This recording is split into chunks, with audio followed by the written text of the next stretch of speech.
Tengo თევზაძე კოალიციას ცვლილებისთვის. Წარმოგიდგენია ჩვენი სტუმარი, მოგესალმებით ბანო თენგო. დღეს გათენდა დილა ტრადიციულად დღის წესრიგი ივანიშვილმა დააწესა, მისმა პრეზიდენტმა ყაველაშვილმა შეიწყალა ორი პოლიტიკური პატიმარი, მხოლოდ ორი, მოდი ასე ვთქვათ, პოლიტიკური პატიმარი, დანარჩენები ჩატოვა ციხეში. მიზანი თქვენი შეფასება, ბრიფინგიც იყო კოალიციაში. სხვათა შორის დღეს ახლა რამოდენიმე წუთის წინ ზურაბ გიჩიჩაფარიძის ადვოკატმა გადაწყვეტილების შესახებ სააპელაციო სასამართლოსი გააკეთა Facebook-ზე პოსტი ზურაბ გიჩიჩაფარიძე დატოვა აპელაციამ ციხეში. დიახ, ახლა რამოდენიმე წუთის წინ და ეს ძალიან ნიშანდობლივი ფაქტია. პირველ რიგში ულოცავ თავისუფლებას პოლიტპატიმრებს, ადამიანებს, რომელიც ხალატის კომისიაზე არ მისვლის გამო მოხვდნენ ციხეში. და დღეს შემხვდა და თქვათა შორის თქვენი არხის მეშვეობითაც ერთ-ერთი ადამიანი სოციალურ ქსელებში მოექსპერტო ადამიანები საუბრობდნენ, რომ აი ბატონი მამუკა და ბადრი იმიტომ გამოუშვაო, რომ ოპოზიციაში განხეთქილება მოხდეს.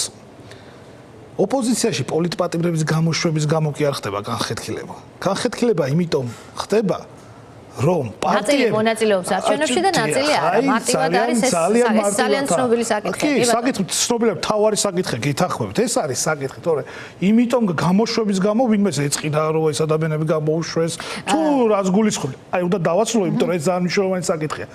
ნუ ეცდება ეს მოექსპერტო ადამიანები, რომ თითქოს განხეთქილება არის და ვინმეს ეწყინა, რომ ვინმე პირიქით მივესალმები, ყველა პოლიტპატიმარი უნდა განთავისუფლდეს და რაც შეიძლება სწრაფად, რაც შეიძლება, ასე ვთქვათ, ისინი მათ უნდა მიეცეს მათ შორის პოლიტპატიმრებს და პოლიტიკოსებს, რომლებიც პოლიტპატიმრები არიან, პოლიტიკაში ღირსეულად ჩართვის შესაძლებლობა. ეს არის მთავარი.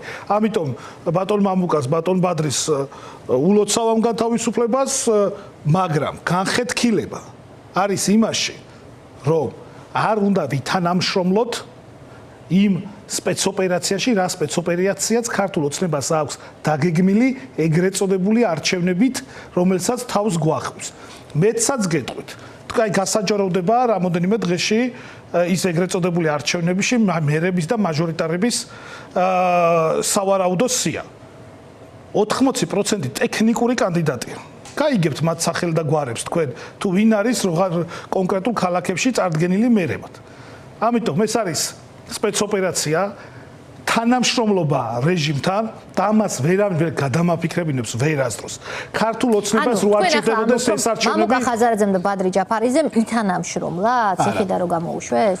თანამშრომლობა რეჟიმთან არის მაშინ, როდესაც დაიწყო მაშინ, როდესაც არაფერი კავშირი არ აქვს ციხიდან გამოშვებაში. ხო და ციხისგან გამოშვებას რა კავშირი? არა, ციხიდან გამოშვებას ის ხალხი მეთქი მოექსპერტო ადამიანები. არა, კი ეს გაგიგე. მოექსპერტო ადამიანები გვეუბნებიან, რომ პირიქით ულოცავ და ყველა უნდა განთავისუფლდეს აუცილებლად. ციხიდან რომ გამოუშვა ის ციხიდან იმიტომ გამოუშვა, რომ შექმნას იმიტაცია კონკურენციის ლოგიკურია და ყაველაშვილმა პირდაპირ თქვა. მე თქვენ თუ ფიქრობთ, რომ ყაველაშვილის განცხადება სხვაგვარად გავიგეთ, რაც იქ არა, პირდაპირ წერია, რომ ვინც მონაწილეობს, იმას რაღაც კონკურენციის იმიტაცია, კიო, გადაწყვეტი შანსი არა აქვს მაგათ, მაგრამ აი კონკურენციის იმიტაცია უნდა შევქნათ. წაიგითხავდით ალბათ იმ განცხადებას და განცხადებაც იყო და კონკურენციის იმიტაცია და ასევე ძალიან მნიშვნელოვანი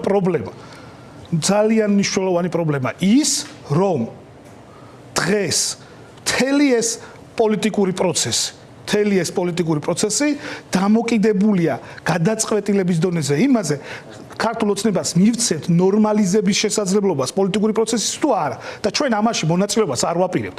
ჩვენ არ ვაპირებთ 4 ნომერი არ გარიგდება და ბოლომდე იქნება ბრძოლა. თუ ვინმეს გონია, რომ ეხა ეს ტექნიკური კანდიდატები საკრებულოებში შევლენ და ისინი შემდეგ გააგრძელებენ საკრებულოებში მუშაობას ქართულ ოცნებასთან ერთად, ცდებით მეგობრები. გამორიცხულია. 4 ნომერი გაიყვანდა სამართლიანი არჩევნების პირობებში 400-ზე მეტ საკრებულოს წევრს. ყველაზე ძლიერი კოალიცია ამ ქვეყანაში გაყალბებული შედეგებითაც კი და ნახეთ ქვეყნის გარეთ იმ გაყალბებულში სადაც გაყალბება არ შეეხო და ვერ შეეხო ქართული ოცნება 400-ზე მეტ დეპუტატს გაიყვანდა. იმიტომ კი არ მონეთ თუ ვინმეს უნდოდა სამართლიან არჩევნებში მონაწილეობა, ეს არის 4 ნომერი და 4 ნომერი არ გარიგდება, ბოლომდე იქნება ბრძოლა და ქართულ ოცნებას და იმ ტექნიკურ კანდიდატებს მოუწევთ საკრებულოს მანდატების დატოვებაც. ახალი საპარლამენტო არჩევნები ჩატარდება და ყველა პოლიტპატიმარი გამოვა გარეთ.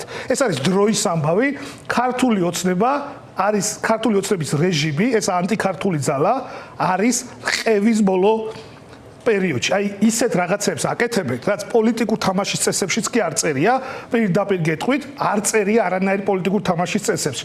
შვილის უარყოფიდან დაწყებული, დამთავრებული იმით, რომ ყოველ მეორე მესამე დღეს ათეულობით ადამიანს ადმინისტრაციულად იჭერენ იმ ადამიანებს, რომლებიც პოლიტიკური დღის წესრიგი უნდა ვიკითხო ახლა. ივანიშვილი ქმნის პოლიტიკურ დღის წესრიგს დღეს მაგალითად, გამოუშვა ორი ლიდერი, ჩვენ ყველამ ეს გავაშუქეთ, მე და თქვენ ახლა ამაზე ვსაუბრობთ, არა მარტო ჩვენ.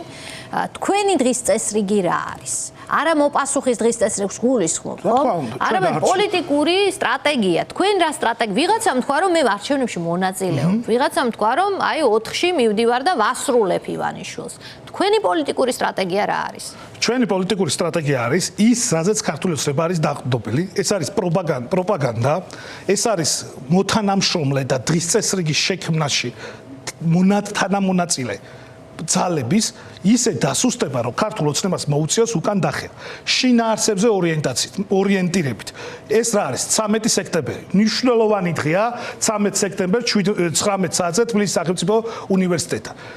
უვიზოს გვაკარგინებს ქართული ოცნება და ამიტომ უნდა წავიდეს ხელისუფლებიდან. იმიტომ კი არ უნდა წავიდეს ხელისუფლებიდან, რომ ცუდები ან კარგები არიან. არა, უვიზოს გვაკარგინებს, ევროკავშირთან ინტეგრაციას შესაძლებლობას და შანსს გვაკარგინებს, ადამიანის უფლებების უგულვებობას ახთ. დიახ, ამიტომ უნდა წავიდეს. ამიტომ 13 სექტემბერს ვიქნებით ბევრი დაჩქარდება ბიძინა ივანიშვილის ხელისუფლებიდან წასვლა.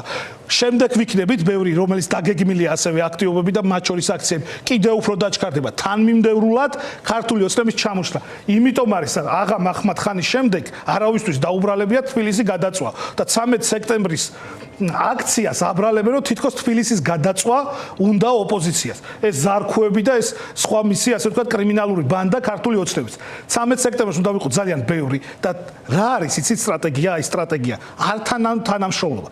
არ თანამშრომლობა, პრინციპულობა და თანმიმდევრობა, როცა აირჩევს პოლიტიკური ძალა A წერტილიდან B წერტილამდე გეგმას და სტრატეგიას, უნდა მივიდეს ბოლომდე და ჩვენ დარწმუნებული ვართ და ამას გაჩვენებთ უახლოეს თვეებში, უახლოეს კვირებში შეიძლება. რა არის ეს პროცესი? მაგრამ ობიექტური შეფასება უნდა იყოს პოლიტიკური პროცესის.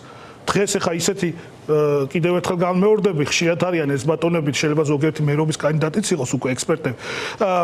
ტელევიზორში ისეთ რაღაცებს ვისმენ, ხანდახან მგონია, რომ ავსტრიის ოპოზიციაში არიან. ავსტრიაში ხელისუფლების ოპოზიციაში არიან მერცის ან მაკრონის. კონტექსტიდან არიან მოწყვეტილება. სადაც 70%-ში დაახლოებით და გასაჯაროდება. მაჟორიტარი არ ყავს დაყენებული. ამ ფარში როგორ უნდა გამოგვიჭო, ანუ ბუნებაში შეიძლება ეს მოხდეს? სადაც 50%-ზე მეტში მაჟორიტარი არ ყავს დაყენებული. კი, არ არის შორს ბადნოტენკო ნახავ. მოვა 4-იც, მოვა სხვა კრიტიკული დღეებიც ქართული ოცნებისთვის და ეს აუცილებლად მოხდება ქართული ოცნების ჩამოშლა, იმიტომ რომ ქართული ოცნება კრიზისის ბოლო ფაზაშია.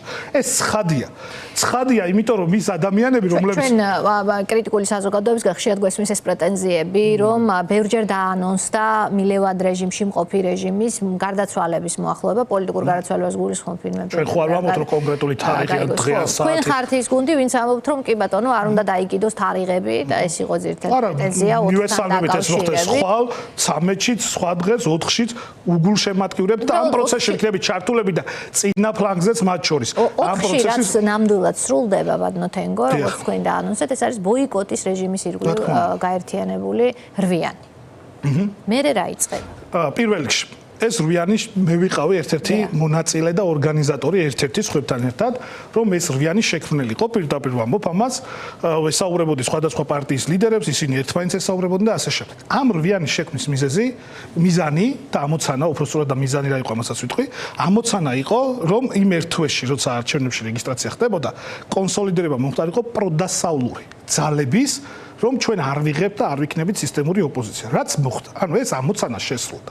ამის შემდეგ დაისახა მეორე ამოცანა, ეს არის აი ხო ბევრჯერ მოგვისმენია რომ ლიდერები არ გვინდა ოპოზიცია არ გვინდა აქციას შემდეგ დაიგეგმა სუფთა პარტიული აქცია განზრახ გაკეთდა სამოქალაქო საზოგადოების ორგანიზაციები ვიღაცები აქტივისტები შემოგვერთენ მადლობა მათ ამისთვის მაგრამ დამგეგმავები იყვნენ პოლიტიკური პარტიები მათ შორის თქვენს ეთერებში ამას ვამბობ 19 ივლისის ბოლო პერიოდში 2025 წელს ყველაზე დიდი აქცია ჩატარდა 2025 წელს და შეგიძლიათ გადაამოწმოთ ყველაზე დიდი აქცია ჩატარდა და ეს იყო მეორე ამოცანა რომ პოლიტიკური პარტიები იღებენ ამ პროცესზე პოლიტიკურ პროცესზე პასუხისმგებლობას არ გაამართლებს ვიღებთ ამ პასუხისმგებლობას შეიძლება დამისვათ შეკითხვა რას გულისხმობს ეს პასუხისმგებლობა გულისხმობს ის რომ ის ხალხი უფრო რეიტინგულები და წარმატებულები და უფრო შედეგიანები იქნებიან რეჟიმთან ბრძოლაში ვინც აგერ არჩევნებში შეეჭიდება ეხლა და გამოგლეჯს 4 ოქტომბერს 4 ოქტომბრამდე უნდა მივიდეთ უბრალოდ ჯერ ესეც მნიშვნელოვანია მივიდეთ ნახოთ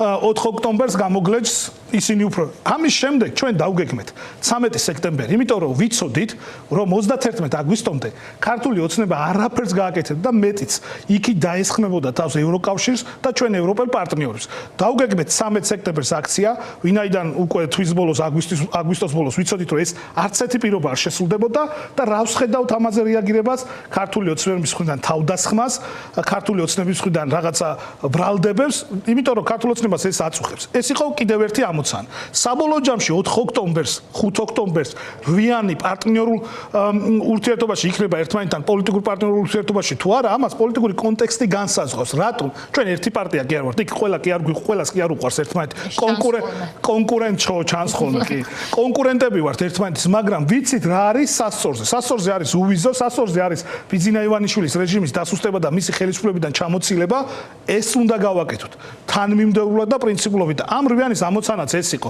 მიზანი არის ქართული ოცნების ჩამოცილება რეჟიმის ჩამოცილება მმართველობიდან და სამართლიანი არჩევნების ჩატარება ამ პროცესში ვინ გამოყვება ბოლომდე ვინ 4 ოქტომბერს ჩაიხსნება ვინ 13 სექტემბერს ეს მათი გადასაწყვეტია ჩვენ ვისაც ეს ამოცანა და მიზანი გვაქვს ჩვენი პასუხისმგებლობა გვექნება იმას ვინც უფრო ადრე და თითქმის გამორიცხა რომ ეს იდეა ვინმეს არ მოწონდეს ან წინააღმდეგი იყოს და შეგიძლიათ ცალ-ცალკე კითხოთ ეს ჩვეულებრივი პროცესია. ასე მარტივადაც ეს რვიანი არ სრულდება, როგორც თქვენ. მე ეს რვიანი არის საკოორდინაციო ფორმაში. განმარტებები იყო, რომ ბოიკოტის ირგვლივ გაერთიანებული.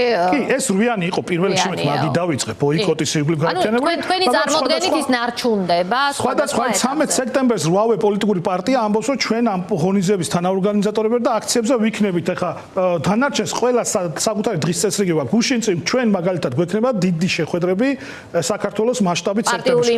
კოალიციური შეხვედრები კოალიციური შეხვედრა ახალი დროა გირჩი ნაციონალურ მოძრაობამაც თქვა სხვა ჩვენს ანუ პარტიულად ძლიერდებით ყველა დამოუკიდებლად აუცილებლად უახლოეს კვირეებში თვეებში როცა დადგება და ის ფაზა დამდგარია ადგილობრივ ბოდიში საპარლამენტო არჩევნებისთვის ემზადებით საპარლამენტო არჩევნებისთვის კი არა ბიძინა ივანიშვილის უკან დახევისთვის ემზადებით ასევე ემზადებით იმისათვის რომ ჩვენ ამომრჩევლს რომელიც არამხოლოდ ოპოზიციურია ამ ქვეყანაში ქართულ ოცნებას ყავს ამომრჩეველი ჩვენ ამომრჩეველს ქართული ოცნების ამომრჩეველსაც მათ შორის იმ ოპოზიციური პარტიების თანამშრომლებას რომელიც თანამშრომლობა გადაწყვიტოს უთხრათ რომ აქეთ არის ძალა აქეთ არის სიახლე ენერგია ინდივიდუალური გაძლიერების გზით მიდიხართ პარტიები ვიდრე გამსხვილების ან კოორდინაციას ვერ დაველოდებით რაღაცა ცის გახსნას და იქიდან ბიძინა ივანიშვილის დათმობაზე წამოსვლას ჩვენ ვერ დაველოდებით იმას რომ ბიძინა ივანიშვილი ეხა რომელიმე მუნიციპალიტეტს დაუთმობს რომელიმე ოპოზიციას და ამით ასე ვთქვათ ჩვენ ვიქნებით კმაყოფილები და არაბს ახალი საპარლამენტო არჩევნები და პოლიტპატიმრების განთავისუფლება. ეს არის ჩვენი მთავარი მოთხოვნა და ამ მოთხოვნის დამცველები ვიქნებით ბოლომდე. ვინაიდან 4 ნომერი არ გარიგდება. შეიძლება ბიძინა ივანიშვილს ეს ძალიან უნდოდეს, მაგრამ ეს ვერ მოხდება ბრძოლა ბოლომდე. თენგო თევზაძეს უსმენთ რეკლამის შემდგომ დაუბრუნდებით.